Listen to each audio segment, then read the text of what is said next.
Guys, welcome to the show Monsters Inside Me. Are sound asleep in bed when they are awoken by strange noise. I woke up to the sound of choking. Camber had crawled in bed with Steve and myself, and she really violently threw up just right on him. I knew that she was not feeling good. I started getting a little bit worried. Steve takes Camber into the bathroom. As she continued to throw up, it just started to dawn on me that this was an incredible amount of throw up for such a little girl. Over the next 4 hours, the vomiting gets steadily worse. She'd never been sick like this before. I count down the hours. At 8 o'clock, I'm calling the doctor's office.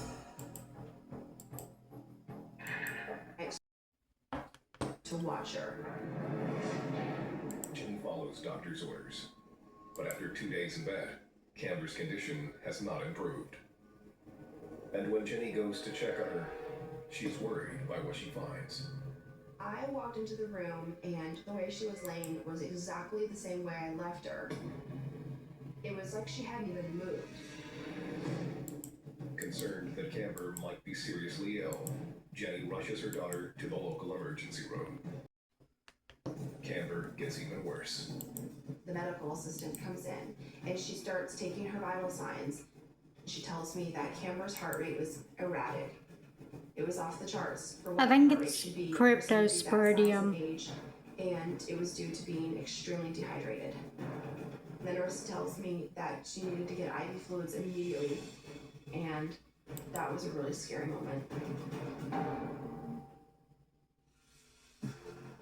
Please have someone Helped Camber's heartbeat return to normal. quick with their After no. 3 days in the hospital, the doctors decide that she is well enough to go back home. They tell Jenny that Camber just has a bad case of stomach flu. Camber's condition nosedives. We're about halfway there, and I look up in the rearview mirror and look at Camber, and she is looking forward, but she didn't respond to my voice. Cryptosporidium parvum is a single-celled parasite that wreaks havoc when it gets into the human gut. The parasite attaches to the lining of the small intestine and prevents the host from absorbing nutrients. The body's immune system tries to rid itself of the parasite, and vomiting. Response can make the situation worse. Healthy adults can often recover from a cryptosporidium infection without drugs. But for the elderly, the immunocompromised, and the very young, it can be fatal. To kill the parasite, Camber is started on a course of powerful antiparasitic drugs. But Camber isn't the only one in danger. Cryptosporidium is highly infectious, and doctors are concerned that the entire family might have been exposed to the parasite. They must track down the source of the infection. They start by examining the parasite's life cycle. Cryptosporidium begins as a free-living cyst in water or soil. The cyst is eaten by a host, often a cow. Once inside the cow, the cyst multiplies in the intestines.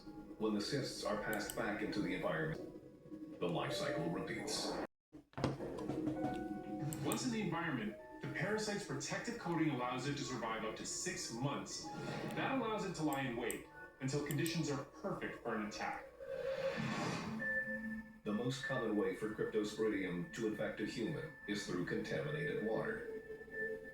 Up to 95% of swimming pools, lakes, and ponds contain traces of the parasite. Dr. Keneally suspects that is how the parasite infected Camber. I notified the public health department of their county, who would test the waters that she had been exposed to. Just hours after the diagnosis, Jenny gets a call from the county health department. They explained to me that they needed to backtrack and get the source of this immediately.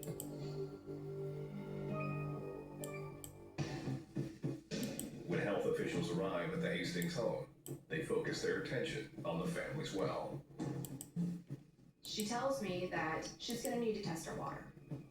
The Hastings don't drink from the well. The water source had been infected with cryptosporidium. An examination of the well's structure reveals exactly how the parasite got into the water. The casing in the well had cracked, which meant there was a groundwater contamination to the well water. Camber most likely became infected by accidentally drinking contaminated well water while playing in her kiddie pool. After 8 days in the hospital, Camber is finally parasite-free and on the road to recovery. She's discharged, and life slowly returns to normal for the Hastings. Although it took a little bit of time for her to get all of her weight back, she is completely normal today. She's just back out to being her normal, outgoing little self. And Steve and Jenny install a new filtration system in their well. Good. It uses ultraviolet light, which kills cryptosporidium. In the United States, cryptosporidium infects up to 8,000 people every year. In less developed parts of the world, the rate of infection is much higher. Cryptosporidium is found in fresh water all over the world. It can live in backyards, in swimming pools, even in tap water. And when it gets in the water system, it can reach a huge number of hosts at once.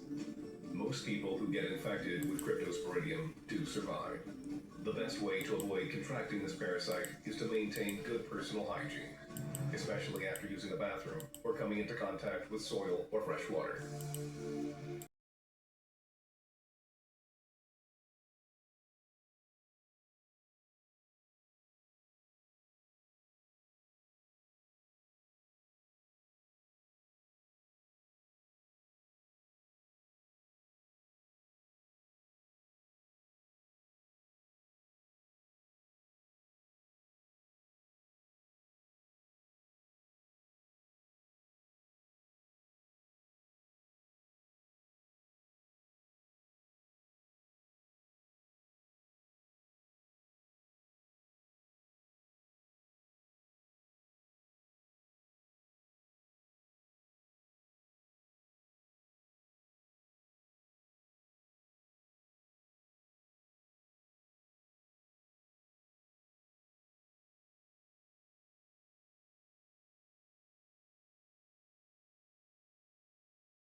you for watching. I'll see you next time.